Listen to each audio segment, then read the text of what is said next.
mau kayak gimana, karena itu masalah politik Pak. Politik saya nyuplik aja. Kalau terlalu banyak saya bahas di masalah politik, nanti konten saya diselesaikan langsung sama orang Hongkongnya. Susah saya nanti. Jangan sampai terlalu vulgar. Iya, makanya bahasnya permukaan aja dikit-dikit kalau masalah politik. Begitu ceritanya. Kembali ke ini tadi, untuk yang Hongkong tadi, kalau boleh tahu itu untuk salary itu berapa Pak ya? UMR 4.730, 473. Oh, 473 itu ya. Iya, 473 Hongkong dolar. Kalau sampai kurs di Indonesia kadang naik turun ya. Kalau naik turun sekitar sekarang kurs 196. Satu Hongkong dolarnya 196 1.996 rupiah. 1.996 rupiah. Oh, 1996. Yes. Ya sekitar berapa itu? 8 rupiah atau 9? Ya, 7 jutaan lah, 7 jutaan atau 7. Iya. 7 juta lebih sedikit atau gimana? Dan untuk itu kan kalau di sana rata-rata kan free Pak ya, terus dipotong gitu ya. Untuk sistem pemotongannya itu gimana Pak? Ya, potongan bulanan. 9 juta Pak, 9 juta 446 gajinya. Iya, sebentar. Ya dipotong di sistem Pak, itu PT yang jelasin lebih lanjutnya. Saya nggak mau nanti saya ngomong begini terus Bapak saya rekomendasikan ke PT, terus PT beda terus sampai benturkan ke saya. Tadi Sandro kok ngomong kayak gini, nah saya yang kena karena saya tidak bagian dari sistem mereka. Mending itu nanti pihak PT yang akan menjelaskan bagaimana skema atau sistem pemotongannya, karena sekali lagi potongan itu bisa berdasarkan data ada yang sama, data ada yang nggak sama, itu sudah mempengaruhi kan kayak gitu. Nah, untuk dari itu proses dari daftar sampai keberangkatan itu biasanya prosesnya berapa lama Pak itu? Proses macam-macam Pak. Proses macam-macam. Kan? Ya, proses macam-macam. Ada yang 3 bulan, ada 4 bulan, ada 6 bulan, ada 8 bulan, ada 1 tahun. Tergantung. Yang pertama adalah majikan interest dengan mbaknya.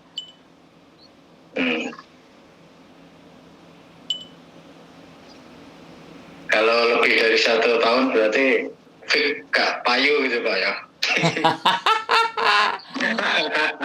Jadi ya silahkan disimpulkan itu Pak. Saya nggak berani memberikan penjelasan yang notabene-nya mendiskreditkan ya, atau ibaratnya ada bilang nggak laku atau semuanya itu kan ya nggak enak gitu loh, kok begitu. Tapi ya wis lah, bicara bahasa gampangnya kan begitu. Iya ya, otomatis kan mempengaruhi pada psikologis si pencari kerja. Posisi tahun makan coba kurang ayu. Banyak faktor sih sebenarnya. Kalau saya tidak cenderung menyalahkan si mbaknya, tapi juga mungkin feng shui-nya nggak masuk, atau mungkin belajarnya agak susah, atau mungkin sama PT-nya dikerek karena dianggap nggak mampu. Nanti kan PT-nya maunya anak yang berkualitas untuk diserahkan. Ya itu tuh banyak faktor Pak jadinya yang bisa saya sampaikan. Berarti secara tidak langsung PT juga bisa pengaruh pada itu Pak ya? Banget. Lama banget di situ. Banget pengaruhnya PT. Jadi ada PT yang sekali lagi nggak mau memberikan yang jelek. Akhirnya anak-anak itu benar-benar digembleng habis-habisan. Sampai akhirnya anak nggak kuat, terus akhirnya MD, mengundurkan diri, cabut. Ada yang PT yang memang nggak mau ribet, ya sudah, cuan, masuk, laku, jual, berangkat. Ada yang begitu. Makanya Pak, itu sudah karakternya PT. Sekali lagi satu persatu saya nggak bisa menjelaskan detailnya, tapi ya saya memberikan gambarannya seperti itulah keadaan PT. Karena PT sendiri tidak bikin sosial media, nggak membuat konten, ya kan? Karena Bapak tahu kan kenapa dia nggak membuat konten? Karena kalau dia nambah cuannya nanti kan terlihat di konten kan, piye jatuhnya gampang nyiduke. Antisipasi juga ya. Lah, monggo. Makanya dengan adanya konten saya berharap nih PT berpikir juga. Wah, untuk mengcounter attack si Sandro, kita harus bikin konten. Wah, gitu loh Pak. Ayo jadi seru kita. Ya kan? Percaturan dunia. Saya kira itu Pak tadi, apa itu lama dan tidaknya prosesnya itu enggak atau apa menurut giliran saat daftar gitu. Enggak. Si A, si B, enggak ya? Enggak. Sekali lagi banyak hal yang bisa terjadi Pak di dalam PT itu. Bisa KKN juga ya Pak? Bisa juga. Tapi tipis sih, karena ya KKN juga bisa, tapi ya intinya kalau PT itu tidak memberikan yang terbaik dan anak sudah berangkat, agent itu sudah beli. Ibaratnya agent itu beli anak. Nah ini loh, ini yang agak sedikit saya kepingin kuak perlahan-lahan. Agent itu ngasih duit ke PT untuk cari sumber daya. Nah, PT harus menyiapkan anak yang kapasitas, kapabilitas, kemampuannya yang harus berdasarkan dari standarnya pemerintah. Nah itu loh, kan ibaratnya swasta nih kan, PT. Bukan milik negara. Jadi negara hanya mengatur. Lah, agent ngambil anak di PT, bayar duit. Nah, sekarang saya tanya, goblok-goblokan kita ngomong, apakah itu bukan human trafficking yang dilegalkan? Hah? Bahasanya lebih ekstrim lagi Pak. Ini kalau saya udah ngomong-ngomong kayak gini nih, kalau pejabatnya dengar dan suara saya subscribernya sedikit kan nggak terlalu didengar, tapi nanti kalau subscriber saya udah 100, 300 ini bisa jadi mengubah kebijakan. Nggak apa-apa, saya berjuang. Terkadang kan perlu apa ya yang berlaku selama ini kan perlu dalam tanda kutip itu viral baru terdengar gitu. Nah, diperhatikan. Monggo, ya kan? Monggo itu disimpulkan. kayak kemarin. Ya, kebanyakan kan gitu, banyak kasus-kasus apa kalau nggak viral ya, nggak mencuat ya nggak. Ya, tapi kalau diramaikan ya kadang diutamakan gitu supaya mungkin untuk membungkam atau apa ya nggak masuk. Ya, saya cuma minta tolong saja. Kalau menurut Bapak bermanfaat boleh disampaikan sama kiri, kanan, atas, bawah dan lingkungan sekitarnya Bapak. Saya begitu saja. Karena kan ya kembali ke tadi boleh? Pak, untuk apa itu lama prosesnya itu apa, maaf, fisik dan face itu pengaruh apa enggak Pak? Sebenarnya enggak juga, tapi ada juga majikan-majikan yang artis, ya kan, yang menginginkan cece-nya good looking karena diajak jalan-jalan atau diajak kemana-mana atau diajak mereka lagi sibuk kerjaannya artis kan ada juga, yang ada beberapa, tapi itu pun cuma 10%. Jadi intinya begini deh Pak, kita nggak perlu khawatirkan, ya kan, good looking apa semuanya, kita yakin aja bahwa diri kita, kalau kita mau berjuang untuk berproses, ya udah kita ikuti aja prosesnya. Dan sebaiknya kita ikuti PT. Dan kalau ada PT yang gurunya jahat, masuklah ke PT tersebut. Kalau saran saya. Karena dengan begitu mental kita akan terjaga. Mental kita akan terlatih, ya kan? Ketika mental terjaga dan terlatih, begitu terjun ke Hong Kong, dia pasti bisa menghadapi. Kalau pesan saya cuma di situ saja, Pak. Kalau Bapak tanyakan faktor A, B, C, D, E, F, G, H, I, J, itu sekali lagi ya. Nanti kekhawatiran saya semakin saya banyak menceritakan, ternyata pada kenyataan di lapangan itu tidak sesuai apa yang saya sampaikan, itu kan over expect namanya. Jadi sampean akan ngerasa bahwa gak bener sih diomongno Sandro. Karena semakin banyak celah saya menceritakan, itu semakin banyak celah ketidakbenaran. Orang bisa mencari celah ketidakbenaran. Sedangkan saya sudah menyatakan bahwa apa yang saya sampaikan ini tidak 100% benar. Jadi seperti itu sih Pak, menurut saya. Setidaknya dengan Bapak berbicara dengan saya itu kan, sama Bapak sudah punya kesimpulan kan gitu. Apa yang harus dilakukan? Ya go ahead, jalanin aja. Sambil dipantau. Sambil cek-cek konten YouTube saya, ceritanya apa saja, biar menambah pengetahuan dan wawasan. Karena sekali lagi apa yang ada di konten saya itu tidak ada di dalam sekolah, kuliah, atau rumus. Tapi ini berdasarkan kenyataan-kenyataan teman-teman yang ada di sini. Fakta yang saya naikkan ke atas ini adalah yang kebenarannya sedikit banyak korelasinya atau logikanya itu bisa dinalar.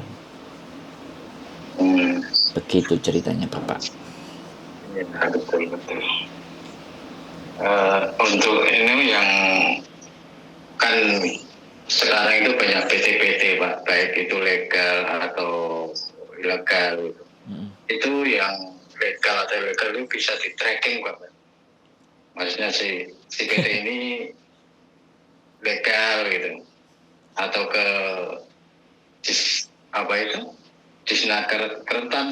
Monggo itu lebih akurat, ditanyakan ke Disnaker Tran PT-PT yang ada di kota Bapak yang sudah terdata izinnya jelas, enak, itu lebih enak, sumbernya lebih valid daripada saya itu. Kalau saya tidak terlalu berpikir ke situ Pak, karena fokus saya bukan ke legal dan tidak legalnya. Itu nanti kalau saya mungkin ini secara loh Pak, maksudnya secara umum, bukan berarti apa itu tidak percaya pada Bapak atau enggak itu loh, secara umum. Mungkin ini pertanyaan orang-orang juga itu. Iya. Kadang kan saya memahami apa yang ingin Bapak ketahui. Saya memahami. Saya juga bukan untuk orang percaya dengan saya, bukan. Ya kan, sekali lagi justru ketika Bapak bisa datang ke Disnaker dan Bapak bisa dapat misalnya di kabupaten mana PT-PT yang terdaftar, kemudian Bapak bisa punya daftar, Bapak berkonten dengan saya sangat berterima kasih Pak. Iya, karena keterbatasan saya, tidak semua hal bisa saya ketahui Pak. Makanya di situ yang saya mohon maaf. Jadi banyak hal sekarang saya yang juga harus belajar untuk memberikan informasi yang benar-benar akurat buat teman-teman. PT mana yang memang ada, karena saya sekali lagi mencari data itu di BNP 2 TKI ataupun Kemenaker, atau mungkin saya belum mendapatkan. Dan sekali lagi kalau sudah terdata itu kan berarti saya sudah mau mengumumkan. Lah kalau saya sudah mengumumkan, sedangkan per bulannya atau per tahunnya ada PT yang sudah ditutup, ada yang baru izin lagi, kan itu sangat wow, ya kan, dinamis sekali kan Pak. Dan konten saya itu kan tetap ada dan nggak saya hapus. Nah takutnya ternyata PT ABCD sudah kadaluarsa izinnya, nggak ada lagi, dicabut. Nah saya bisa dipukulin orang banyak kan Pak. Jadi misalnya seperti ada update ya. Nah makanya di situ saya belum ke Kemenaker atau ke BNP 2 TKI, lembaga yang memang menaungi pengurusan kepada teman-teman. Karena sekali lagi ya, dengan pejabat itu gimana sih Pak kalau kita ngomong. Dan kalau kita bicara sosial medianya mereka tuh seberapa akuratnya sih bikin, ya saya nggak diskredit ya Pak. Tapi saya belum sampai ke ranah sana. Ya mudah-mudahan nanti saya ada orang dalam atau pihak mereka artinya melihat konten saya, terus ayo Mas tolong kita kampanyekan ini itu. Ya selama saya lihat apa yang dia sampaikan layak diterima buat teman-teman, saya dengan senang hati dong, karena dipercaya. Tapi kembali lagi mereka ngelihat saya itu pertanyaannya, koniku sopo ndro. Nah itu benar. Indonesia kan begitu tuh. Saya sangat sadar diri Pak. Iya Bang. Ya makanya tadi status sosial kadang Nah, sangat berpengaruh gitu di iya, budaya makanya kita.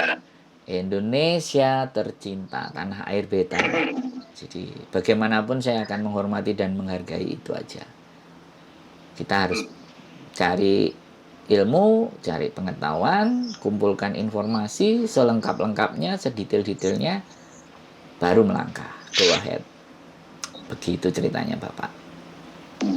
Ya, kadang saya berpikir Mas, orang-orang yang pernah ke luar gitu ya, itu harus kapan ya bisa berpendapat, oh kok lebih baik Indonesia itu dari segi apapun. Tapi kebanyakan itu budayanya itu malah lebih baik dari sana gitu.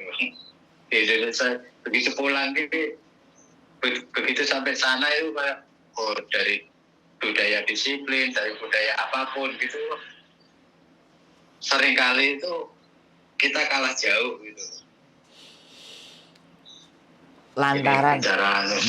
Lantaran seperti statement yang Bapak sampaikan, saya mengais rezekinya di luar negeri, Pak. Bahkan mohon maaf, adik saya juga di Jepang, Pak, 15 tahun. Saya juga di Hong Kong. Saya di Hong Kong 10 tahun, Pak.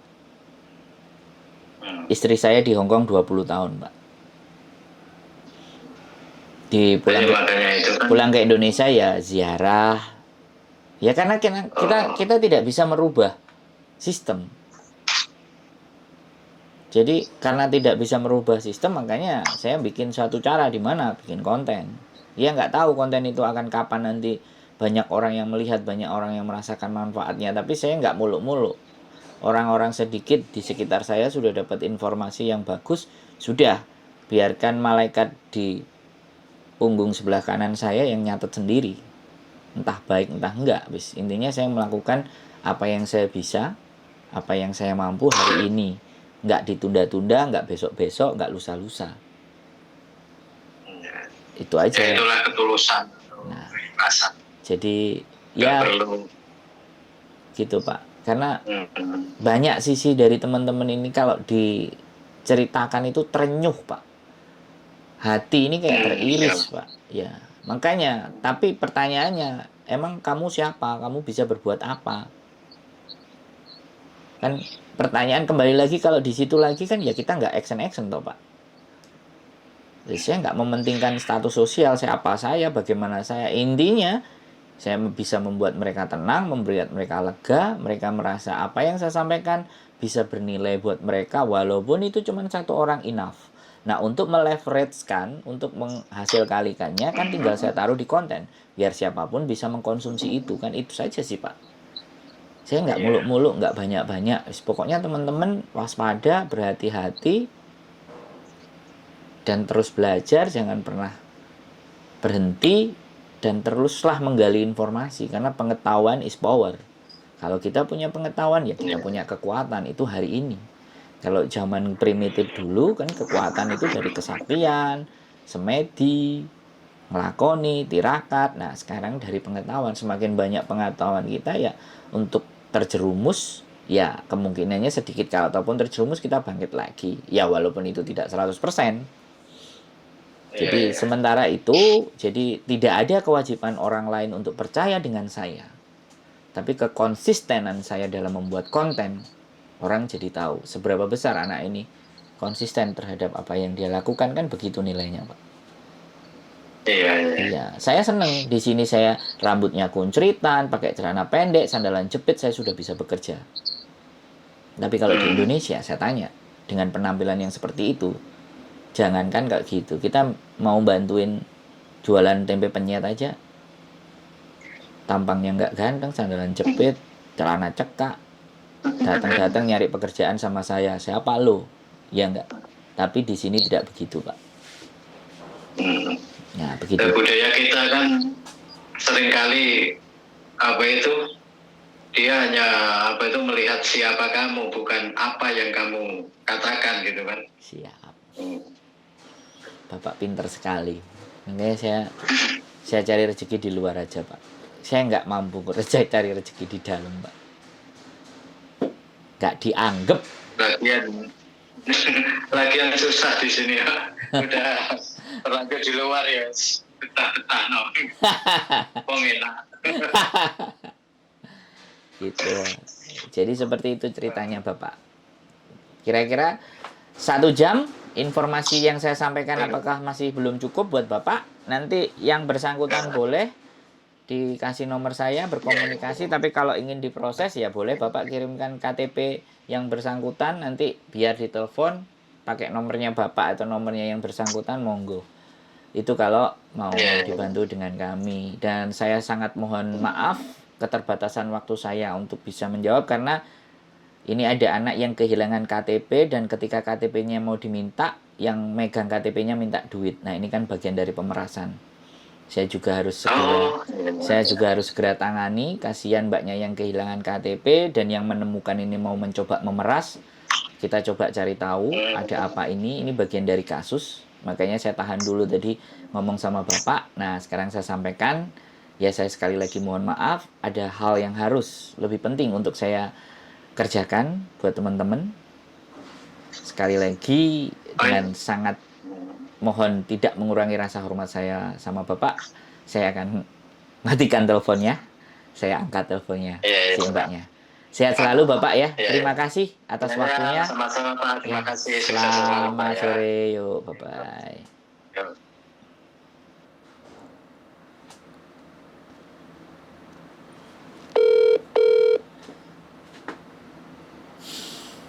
Halo. Sorry. Ada orang Indonesia kayaknya orang PT menyelidiki, ngejak ngomong. Tak ladeni. Gali-gali info. Gali-gali info ya? Ya, menanyakan apakah Bapak kerjasama dengan PT dan bagaimana prosedurnya, potongan itu sampai berapa. Ya, aku jawab. Itu bukan kewenangan saya Pak, ranahnya untuk menjawab. Saya juga tidak ada hubungan dengan mereka, tidak ada MOU, kesepakatan. Mereka mau ngasih saya serah, enggak juga enggak apa-apa, aku bilang. Ya, no. Saya tidak bagian dari mereka, gitu aja. Jadi, ya wis. Dengan kita cuma refer aja ke PT, iya. Tapi kita tidak ada hubungan. Dia juga ngomong kan sudah ada kerjasama dan Bapak anggap gitu. Ya kalau kerjasama hubungan sudah sejak lama Pak, aku bilang.